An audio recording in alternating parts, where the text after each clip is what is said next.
क्या शिव जी अविनाशी भगवान है? क्या ब्रह्मा विष्णु महेश के ऊपर भी कोई शक्ति है? महामृत्युंजय मंत्र के जाप से मुक्ति संभव है या नहीं? क्या सच में शिव जी अंतर्यामी भगवान है? क्या महाशिव ब्रह्मा विष्णु शिव जी से अलग है? आइए जानते हैं इन सब अनसुलझे सवालों के जवाब।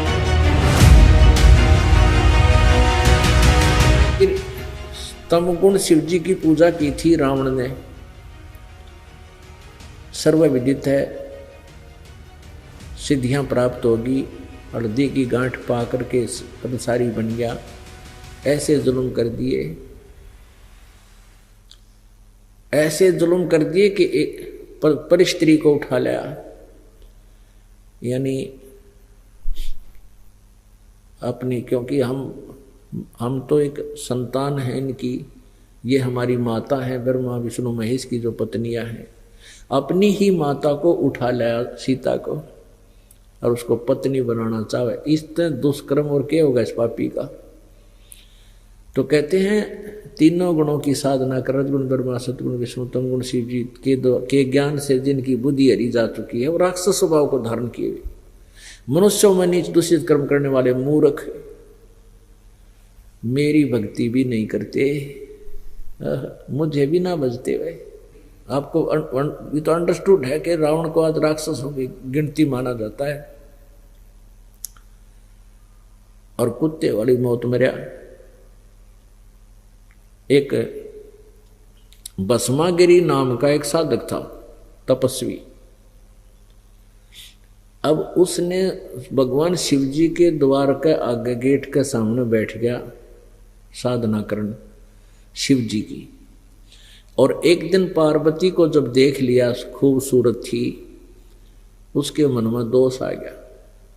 उसने फिर मन में संकल्प कर लिया कि इस पार्वती को पत्नी बनाऊंगा और शिव जी को मारूंगा। शिव जी के पास एक भस्म कड़ा है, इस भस्म कड़े को प्राप्त करूंगा शिव जी को वचनबद्ध करके, और फिर शिव जी को मार दूंगा, पार्वती को अपनी पत्नी बना लूंगा। वो पशु इस उद्देश्य से साधना कर रहा है। एक दिन पार्वती जी ने कहा कि हे शिव जी, आप तो भगवान हैं, समर्थ हैं, महादेवों के देव हैं, आपका ये साधक क्या मांगता है, इसको दे दो बेचारे को। तो भगवान शिव जी ने कहा कि मांग भाई, क्या मांगता है भस्मागिरी? भस्मागिरी ने कहा कि भगवान वचनबद्ध हो जाओ। भगवान हो गए भाई, बोले ठीक है मैं वचनबद्ध हो गया। तो भस्मागिरी ने कहा कि भगवान आप अपना भस्म कड़ा दे दो। अब भगवान शिव जी ने सोचा भी जंगल में रहता है, किसी राक्षसों से, हिंसक पशुओं से बचने के लिए मांगता होगा, उन्हें वचनबद्ध होएगे तो निकाल कर वो कड़ा भस्म कड़ा देती। उसमें के गुण था भस्म कड़े में कि उस भस्म कड़े को जिसके सिर के ऊपर रख के ये कह दिया भस्म, वो नष्ट हो जाता था, जल जाता था, राख बन जाती थी। इस बात से भस्मागिरी परिचित था, वो तपस्वी। अब जो ही भस्मागिरी के हाथ में वो भस्म कड़ा आ गया, अब इतनी यारी थी, उसी समय त्योर बदल गए और हंस्या बुरी तरह अभद्र तरीके थे। कहने लगा ले शिव जी बोले होशियार, अब तुझे मारूंगा और पार्वती को मैं अपनी पत्नी बनाऊंगा। और ऐसे करके यूं दौड़ा उसकी तरफ, तो भगवान शिव जी ने स्पीड खींच दी। आगे आगे भगवान पाछा पुजारी, जैसे जोटे के पीछे जोटा भाग लिया अगर मारने खातिर, पूरी स्पीड तो दौड़ रहे। उधर से क्या हुआ कि जो पता चला परमात्मा ने कि तो बात बिगड़ेगी, तो वहां आकर के पार्वती का रूप बना लिया, क्योंकि परमात्मा ही सबकी रक्षा करता है। जब वापस पार्वती का रूप बना के भस्मागिरी के सामने खड़े हो गए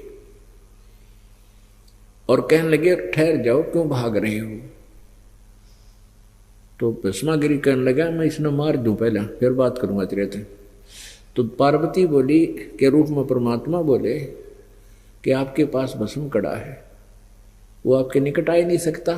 फिर बाद में देख लिए, आजा इधर आजा मेरे साथ, दो बात करेंगे। अब वो तो नीच आत्मा उसी दृष्टि से मेंटल हो रहा था, तो खड़ा हो गया। तो भगवान पार्वती कहने लगी कि मुझे डांस करके दिखा। वो कहने लगा मुझे डांस नहीं आता, मैं तो जंगल में तपस्या करने वाला आदमी, डांस वांस नहीं जानता।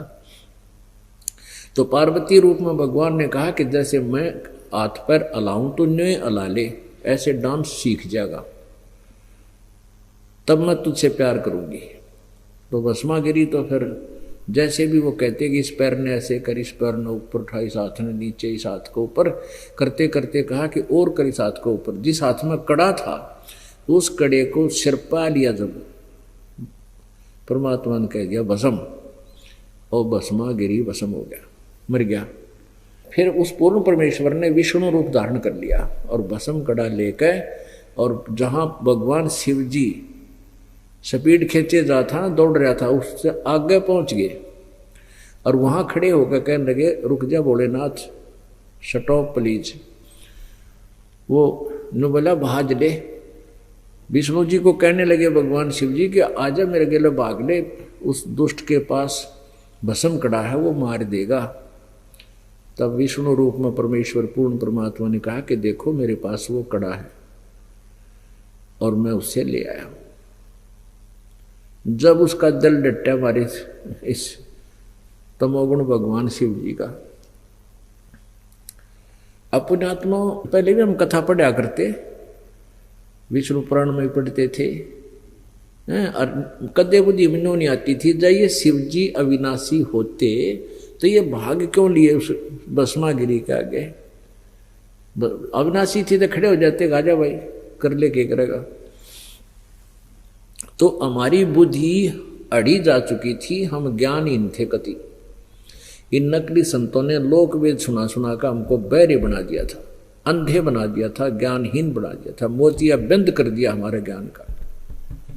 तो अब यो मोतिया बंद का ऑपरेशन इस सतलोक आश्रम बरवाला में हो रहा है, और जो भी यहां आ जाएगा उसका अवश्यमेव मोतियाबिंद का ऑपरेशन होगा। अब रह गया सतगुण भगवान शिव विष्णु। एक बार हरिद्वार में हर की पैड़ी पे कुंभ का मेला होया, और उस कुंभ के मेले की पर भी का कोई समय निर्धारित बताते हैं ये लोग कि इस समय में नहा लिया तो उसका मोक्ष है, इस समय में नहीं नहाया तो उस स्नान का लाभ नहीं मिले, स्नान का। तो उन्होंने वो निश्चित समय के उस दिन सभी के सभी ये गिरी पुरी नाथ ओगड़ कनपाड़े और ये सन्यासी बोले जिन, ये सभी तमोगुण भगवान शिव जी के उपासक, और वैष्णु जिन वैष्णु संत जो कहलाते हैं साधु संत, वो विष्णु जी सतोगुण के उपासक। वो अपने अपने ग्रुप में वहां जाकर इकट्ठे हो जाते हैं, अपने अपने समुदाय में। और जब स्नान का समय निकट आता है तो सभी पूरा का पूरा खेमा, उनका पूरा का पूरा जो चल पड़ते हैं समूह अलग अलग ग्रुप में, और उनके आगे होता उनका मुखिया। तो जो ही सबसे पहले नागा भी ये जो बिल्कुल नंगे रहते हैं, शरीर के ऊपर राख लपेट लेते हैं, ये भी तमोगुण शिव जी के उपासक हैं। और वैष्णु साधु ये विष्णु जी के उपासक। तो सबसे पहले ये नागा जाकर के नहाने लाग गए, नहाने के लिए तैयार हो गए हर की पैड़ी पे, और पूरी छाग, क्योंकि तो हजारों की संख्या में थे, कोई हजार। तो पीछे से विष्णु जी के उपासक सतगुण के ये वैष्णु आगे। वैष्णु ने कहा कि ए नागाओ तुम पहले स्नान मत करो, हम सबसे पहले स्नान करेंगे, हम श्रेष्ठ हैं, सर्वश्रेष्ठ हैं। नागा कहने लगे नहीं, हम सर्वश्रेष्ठ हैं, हम त्यागी और बैरागी हैं, हम तन पर वस्त्र भी नहीं रखते हैं, और हम सबसे पहले स्नान करेंगे। अब विष्णु के उपासक वैष्णु ने कहा कि तुम काहे के श्रेष्ठ हो, तुम नहाते ना धोते, आज तुम नहाने वाले हो गए, 6 महीने नहीं नहाते, हैं, स्तन पर राख लपेटे फिरते हो, पशु की तरह नंगे फिरते हो, टट्टी के हाथ भी ना धोते, शरण फिरड़ो, बाहर मरो तुम, पहले स्नान मत करना, हम करेंगे। अब वो स्नान करना तो भूल भाल गए, गुट्टम गुट्टा नागा भी उल्टे फिर गए, और उन्होंने तो वैष्णो कोई कोई 1000 इकट्ठे हो रहे थे, तलवार निकाल लाए, सीधे चक्कू घोंप दे, छुर्रे हैं, मुक्का मुक्का बुड़का भर ले, डांगरा की तरह बाढ़ पाड़ के पटक पटक का मारे एक दूसरे ने।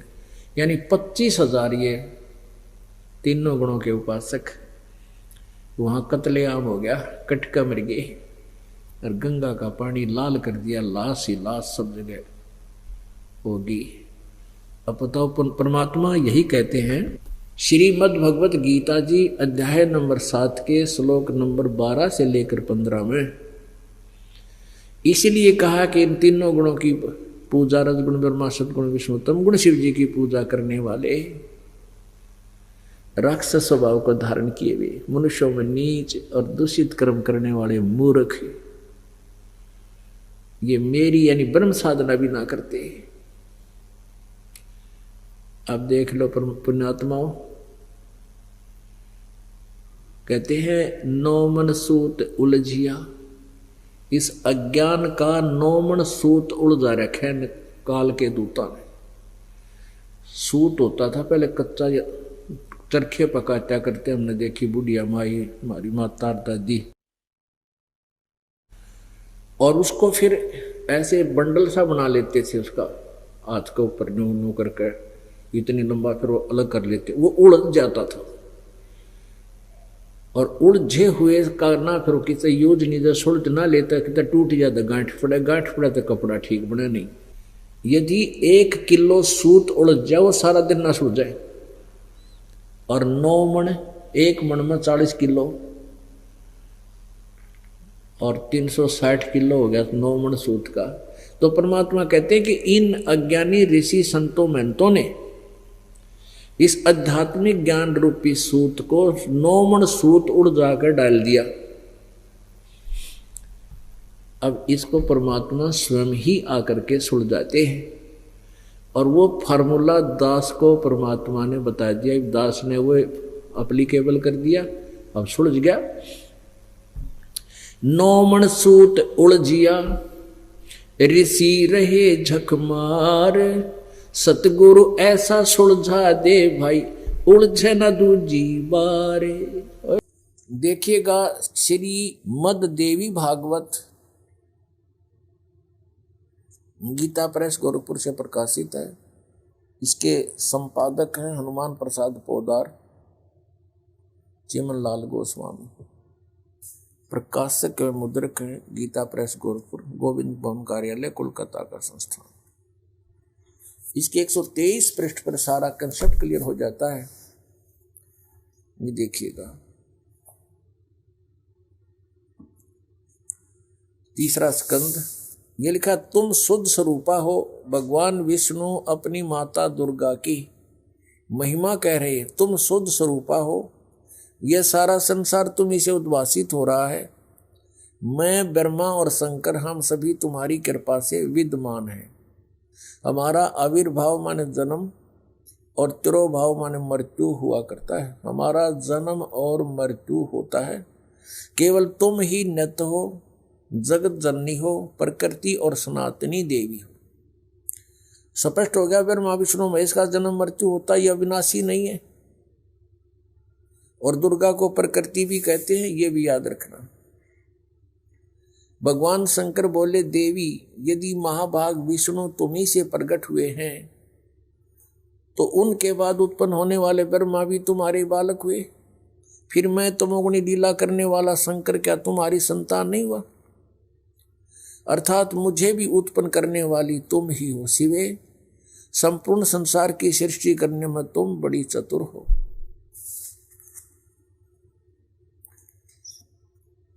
इस संसार की सृष्टि स्थिति और संहार में तुम्हारे गुण सदा समर्थ हैं।